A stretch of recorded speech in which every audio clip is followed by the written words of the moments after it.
नमस्कार दोस्तों, स्वागत है मेरे चैनल एसके स्टोरीज पर। गलत सजा देने पर यमराज को मिला श्राप। यमराज को मृत्यु का देवता कहा जाता है। धार्मिक मान्यता है कि मनुष्य के प्राण निकलने के बाद यमदेव ही हैं जो मृत्यु के बाद उनके कर्मों का दंड देते हैं। मृत्यु के देवता से सभी डरते हैं, लेकिन पौराणिक कथाओं के अनुसार एक व्यक्ति ऐसा भी हुआ जो मृत्यु के देवता से बिल्कुल भी नहीं डरा। वह जब यमराज के दरबार में पहुंचा तो अपने जीवन काल में हुए घटना के लिए यमराज को ही दोषी बना दिया। आइए जानते हैं वह कौन था। वह जिसने यमराज को श्राप दिया था और फिर यमराज को धरती पर मनुष्य के रूप में जन्म लेना पड़ा था। महाभारत से जुड़ी है कथा। यमराज को किसने और कब श्राप मिला, इस विषय में महाभारत में ही जिक्र किया गया है।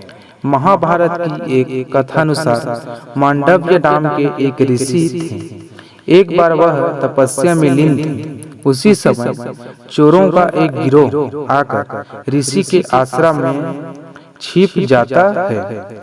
मांडव्य ऋषि जब तक घटनाक्रम को समझ पाते हैं तब तक राजा के सिपाहियों ने मांडव्य ऋषि को चोरों को शरण देने के जुर्म में गिरफ्तार कर लिया। राजा ने भूलवश मांडव्य ऋषि को चोरी के आरोप में सजा के तौर पर सूली पर चढ़ाने का आदेश दिया। ताज्जुब की बात है कि सूली पर कुछ दिनों तक चढ़ने रहने के बाद भी जब मांडव्य ऋषि के प्राण नहीं निकले तो राजा को अपनी गलती का एहसास हुआ और उन्होंने ऋषि से क्षमा मांगकर उन्हें छोड़ दिया।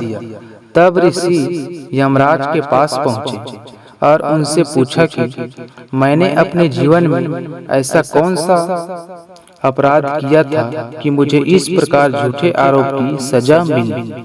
यमराज ने बताया कि जब आप 12 वर्ष के थे तब आपने एक फतिंगे की पूंछ में सींग चुभोई थी। उसी के फलस्वरूप आपको यह कष्ट सहना पड़ा। तब ऋषि मांडव्य ने यमराज से कहा कि 12 वर्ष की उम्र में किसी को भी धर्म अधर्म का ज्ञान नहीं होता। तुमने छोटे अपराध का बड़ा दंड दिया है, इसलिए मैं तुम्हें श्राप देता हूँ कि तुम्हें शूद्र योनि में एक दासी पुत्र के रूप में जन्म लेना पड़ेगा।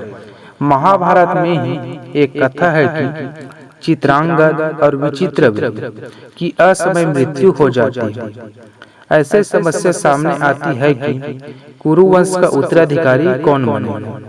इसके समाधान के लिए सत्यवती अपने दोनों बेटों की पत्नियों अंबिका और अम्बालिका को अपने ऋषि पुत्र व्यास के पास संतान प्राप्ति के लिए भेजती है। दोनों के व्यास ऋषि के साथ हुए संसर्ग शारीरिक संबंध की स्थितियों के कारण एक का पुत्र अंधा धृतराष्ट्र और एक का पुत्र रोगी पांडु हुआ। जब सत्यवती को इस बात का पता चला तो उन्होंने बहुओं को फिर से व्यास के पास जाने के लिए कहा। इस बार अंबिका और अम्बालिका ने अपनी जगह एक दासी को भेज दिया। दासी भी व्यास के साथ संसर्ग से गर्भवती हुई और उसने एक स्वस्थ संतान को जन्म दिया। यह संतान विद्वान और हर तरह से योग्य था। दरअसल ऋषि मांडव्य के इसी श्राप के कारण यमराज ने महात्मा विदुर के रूप में जन्म लिया था। विदुर कोई और नहीं बल्कि शाप के कारण मनुष्य रूप में जन्मे स्वयं यमराज थे।